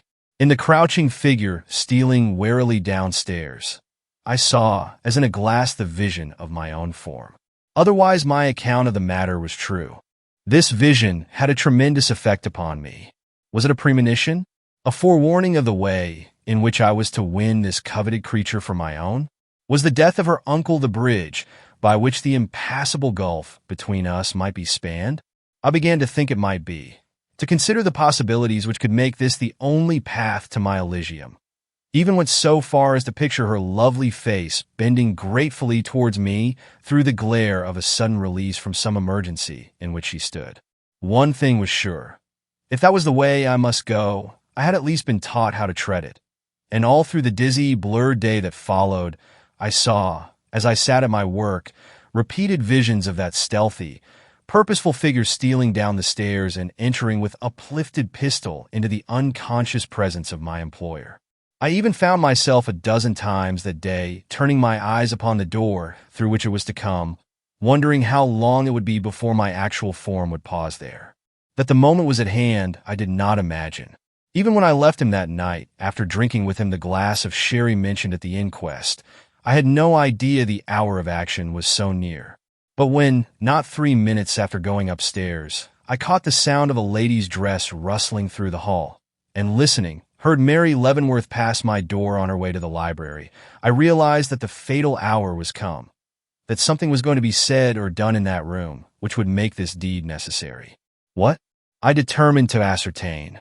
Casting about in my mind for the means of doing so, I remembered that the ventilator running up through the house opened first into the passageway, connecting Mr. Leavenworth's bedroom and library, and secondly, into the closet of the large spare room adjoining mine. Hastily unlocking the door of the communication between the rooms, I took my position in the closet. Instantly the sound of voices reached my ears. All was open below, and standing there, I was as much an auditor of what went on between Mary and her uncle as if I were in the library itself. And what did I hear? Enough to assure me my suspicions were correct, that it was a moment of vital interest to her, that Mr. Leavenworth, in pursuance of a threat evidently made some time since, was in the act of taking steps to change his will, and that she had come to make an appeal to be forgiven her fault and restored to his favor. What that fault was, I did not learn. No mention was made of Mr. Clavering as her husband.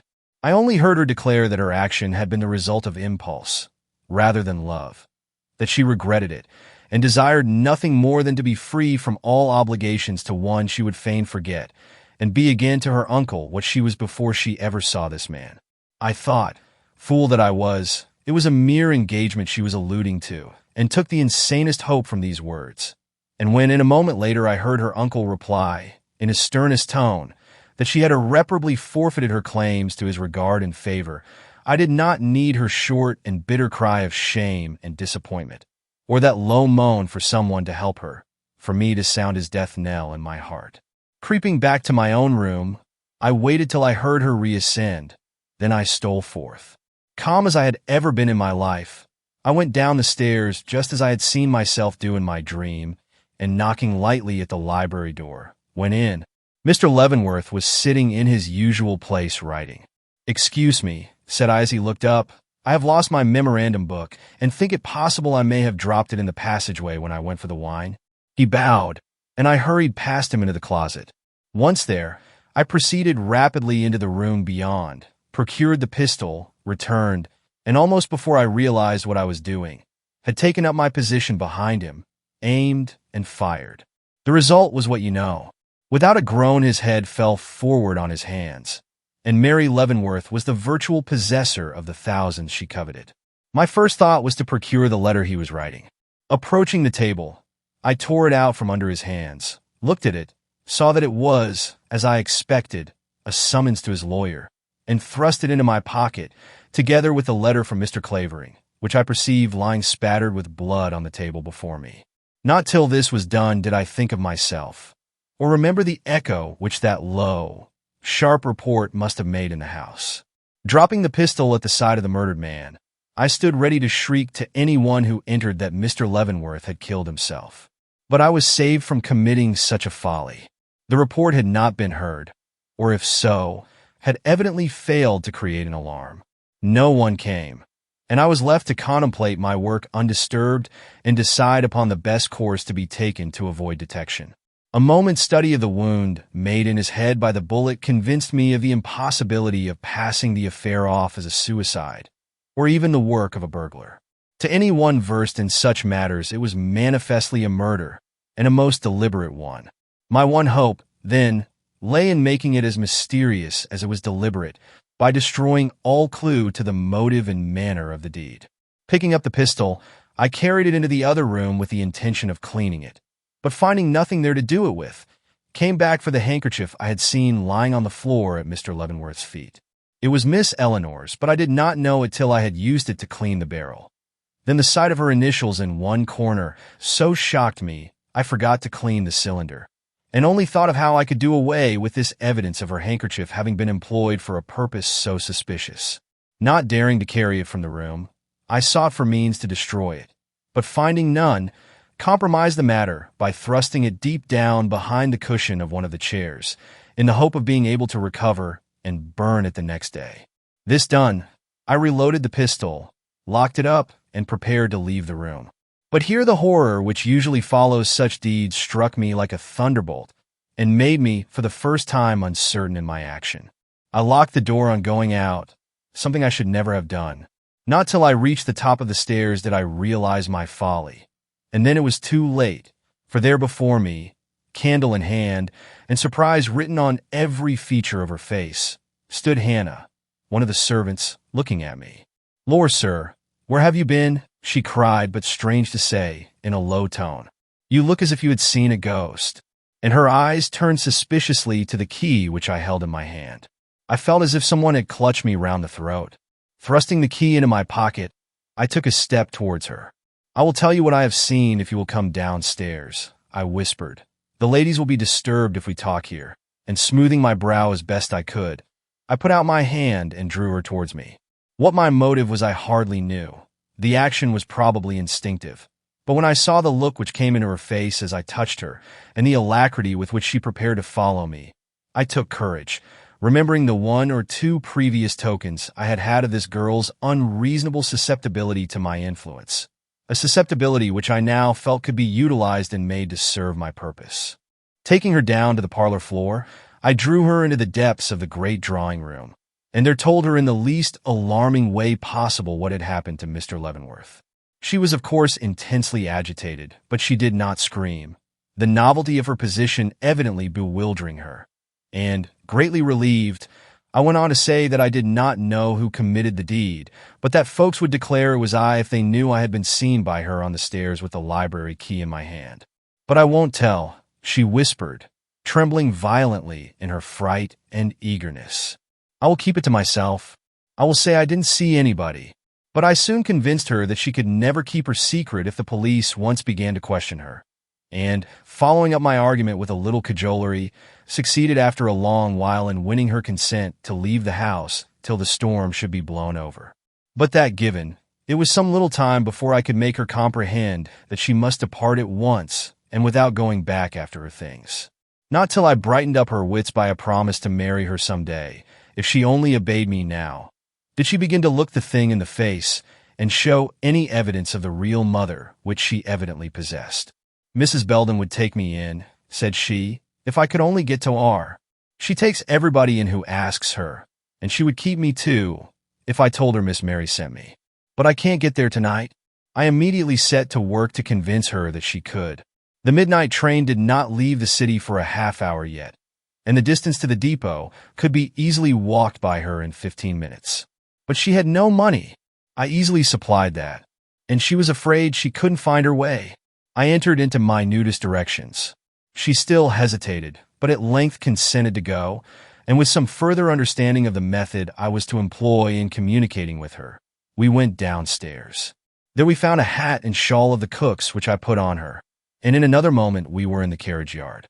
"Remember, you are to say nothing of what has occurred, no matter what happens," I whispered in parting injunction as she turned to leave me. "Remember, you are to come and marry me some day," she murmured in reply, throwing her arms about my neck.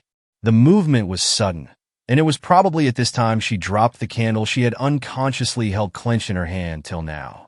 I promised her, and she glided out of the gate.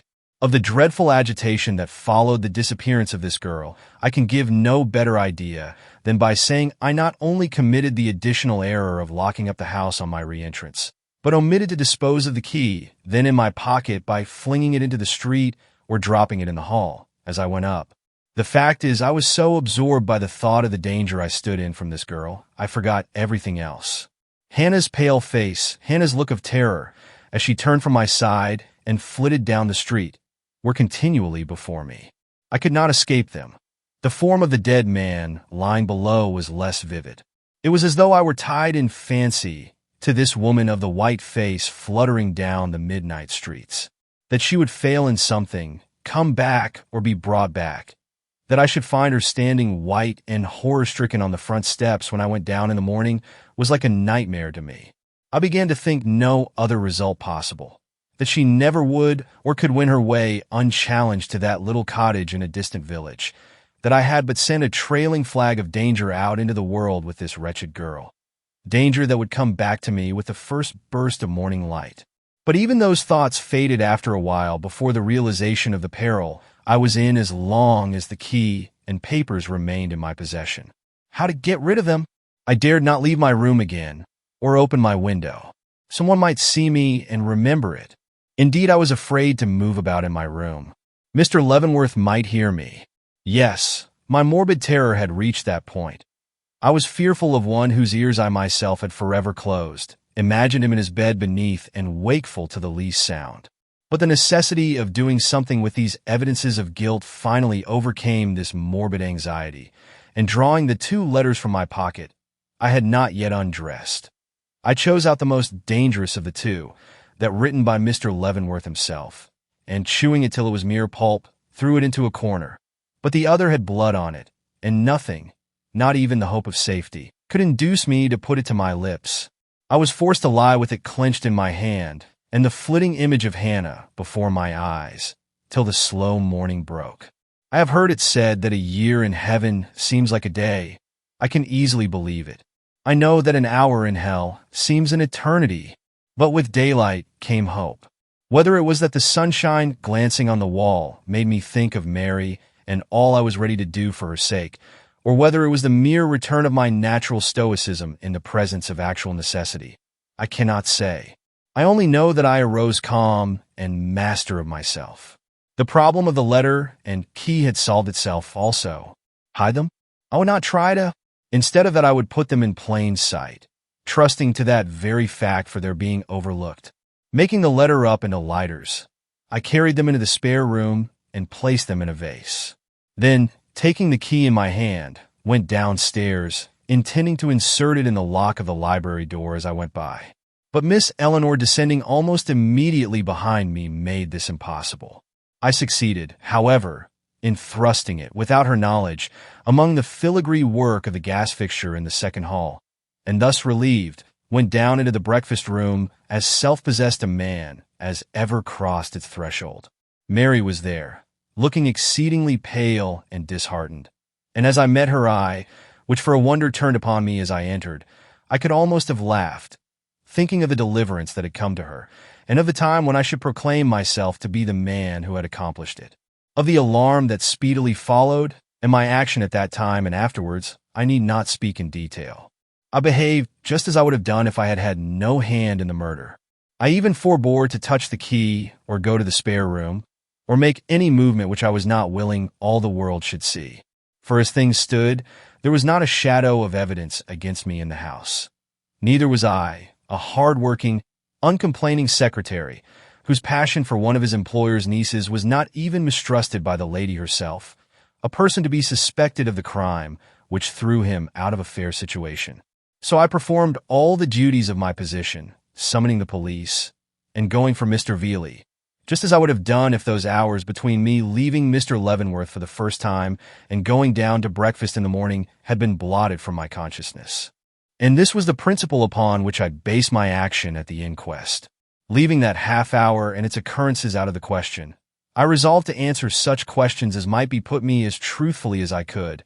The great fault with men situated as I was usually being that they lied too much, thus committing themselves on unessential matters. But alas, in thus planning for my own safety, I forgot one thing, and that was the dangerous position in which I should thus place Mary Leavenworth as the one benefited by the crime. Not till the inference was drawn by a juror, from the amount of wine found in Mr. Leavenworth's glass in the morning, that he had come to his death shortly after my leaving him, did I realize what an opening I had made for suspicion in her direction by admitting that I had heard a rustle on the stair a few minutes after going up. That all present believed it to have been made by Eleanor did not reassure me. She was so completely disconnected with the crime, I could not imagine suspicion holding to her for an instant. But Mary, if a curtain had been let down before me, pictured with the future as it has since developed, I could not have seen more plainly what her position would be if attention were once directed towards her. So, in the vain endeavor to cover up my blunder, I began to lie, forced to admit that a shadow of disagreement had been lately visible between Mr. Leavenworth and one of his nieces. I threw the burden of it upon Eleanor, as the one best able to bear it. The consequences were more serious than I anticipated. Direction had been given to suspicion, which every additional evidence that now came up seemed by some strange fatality to strengthen. Not only was it proved that Mr. Leavenworth's own pistol had been used in the assassination, and that too by a person then in the house, but I myself was brought to acknowledge that Eleanor had learned from me, only a little while before, how to load, aim, and fire this very pistol, a coincidence mischievous enough to have been of the devil's own making. Seeing all this, my fear of what the ladies would admit when questioned became very great.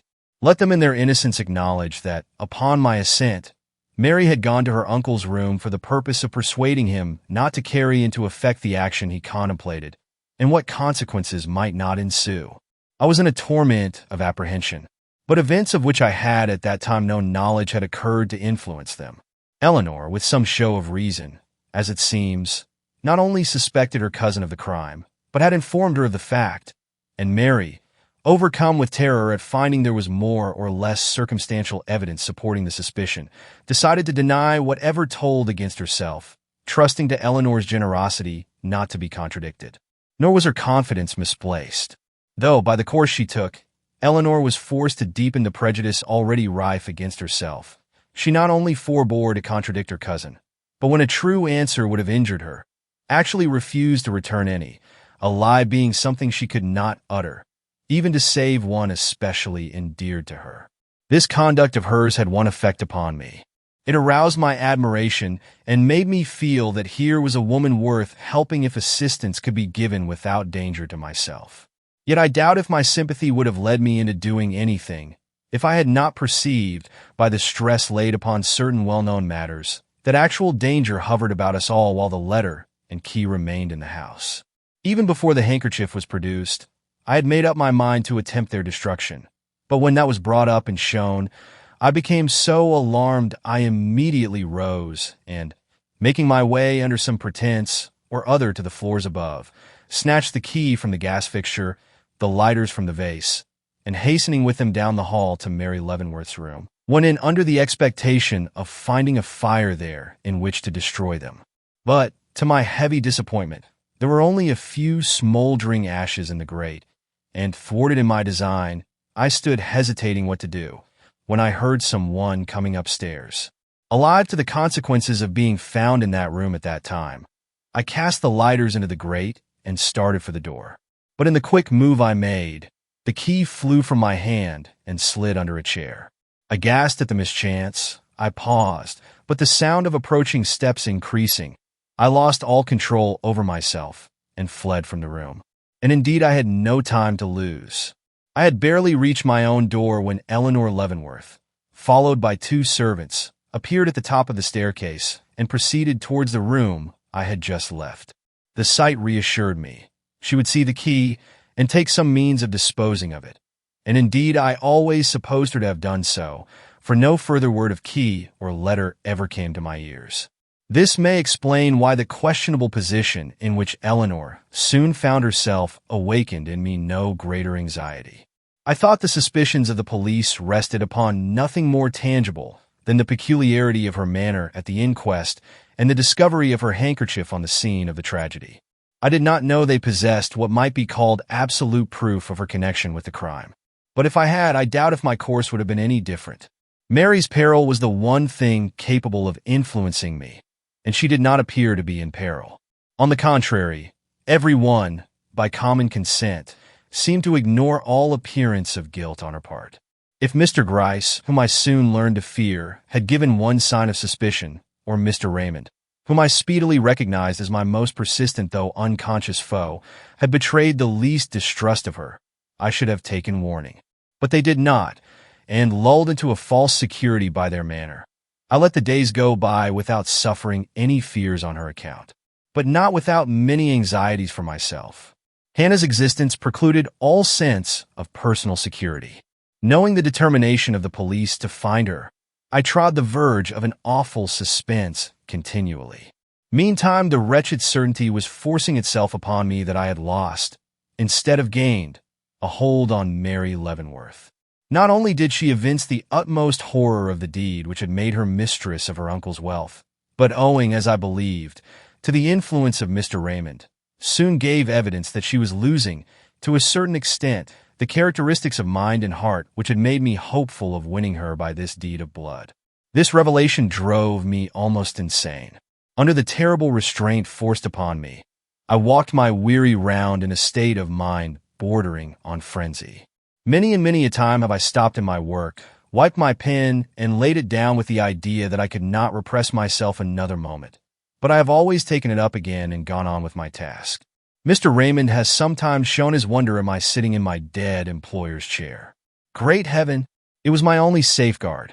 By keeping the murder constantly before my mind, I was enabled to restrain myself from any inconsiderate action.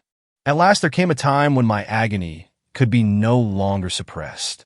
Going down the stairs one evening with Mr. Raymond, I saw a strange gentleman standing in the reception room, looking at Mary Leavenworth in a way that would have made my blood boil, even if I had not heard him whisper these words. "But you are my wife, and know it, whatever you may say or do." It was the lightning stroke of my life. After what I had done to make her mine, to hear another claim her as already his own was stunning, maddening. It forced a demonstration from me. I had either to yell in my fury or deal the man beneath some tremendous blow in my hatred. I did not dare to shriek, so I struck the blow, demanding his name from Mr. Raymond. And hearing that it was, as I expected, Clavering, I flung caution, reason, common sense, all to the winds, and in a moment of fury denounced him as the murderer of Mr. Leavenworth.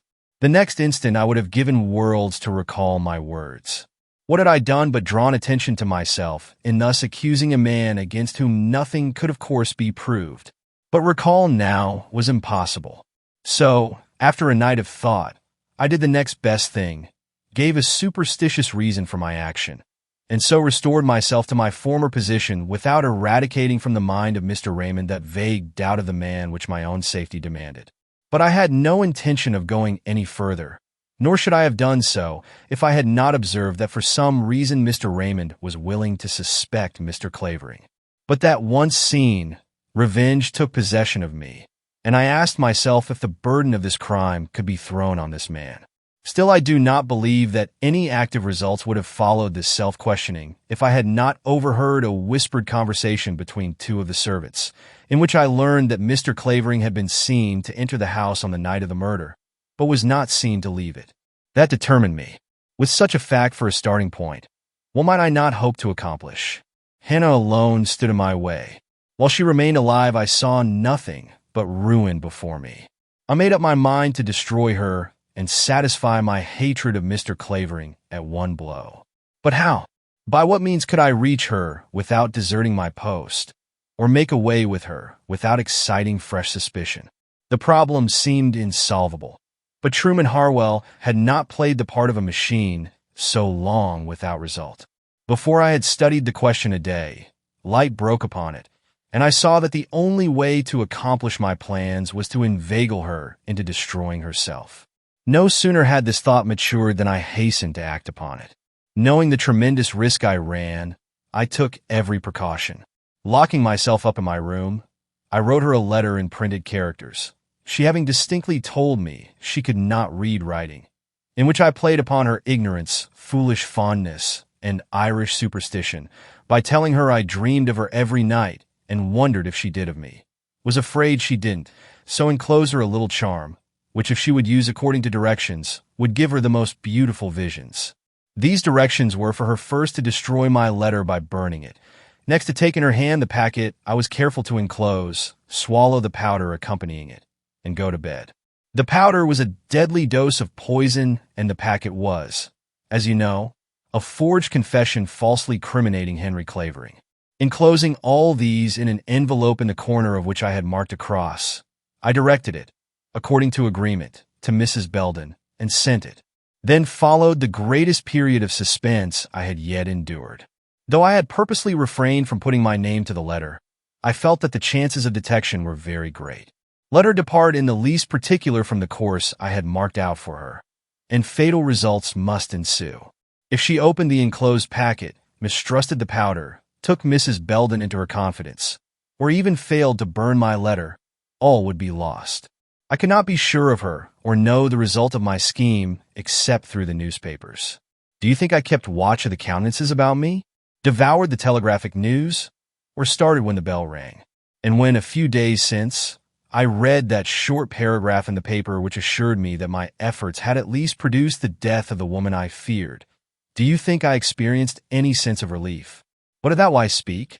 In 6 hours had come the summons from Mr. Gryce, and let these prison walls, this confession itself, tell the rest. I am no longer capable of speech or action. Chapter 39. The outcome of a great crime. Leave her to heaven, and to those thorns that in her bosom lodge, to prick and sting her, Hamlet, for she is wise, if I can judge of her, and fair she is, if that mine eyes be true, and true she is, as she has proved herself, and therefore like herself, wise, fair, and true, shall she be placed in my constant soul, merchant of Venice. Oh, Eleanor, I cried, as I made my way into her presence, are you prepared for very good news? News that will brighten these pale cheeks and give the light back to these eyes and make life hopeful and sweet to you once more? Tell me, I urged, stooping over her where she sat, for she looked ready to faint. I don't know, she faltered. I fear your idea of good news and mine may differ. No news can be good but— What?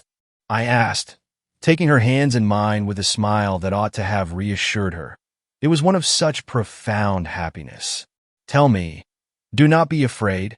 But she was. Her dreadful burden had lain upon her so long it had become a part of her being. How could she realize it was founded on a mistake, that she had no cause to fear the past, present, or future?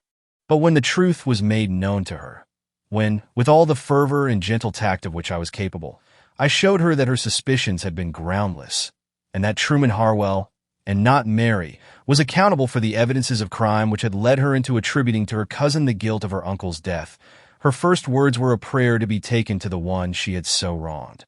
Take me to her? Oh, take me to her? I cannot breathe or think till I have begged pardon of her on my knees. Oh, my unjust accusation! My unjust accusation! Seeing the state she was in, I deemed it wise to humor her. So, procuring a carriage, I drove with her to her cousin's home. Mary will spurn me. She will not even look at me.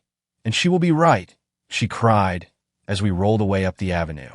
An outrage like this can never be forgiven. But God knows I thought myself justified in my suspicions. If you knew. I do know, I interposed. Mary acknowledges that the circumstantial evidence against her was so overwhelming. She was almost staggered herself, asking if she could be guiltless with such proofs against her. But, wait, oh wait, did Mary say that? Yes. Today's. Yes. Mary must be changed. I did not answer. I wanted her to see for herself the extent of that change.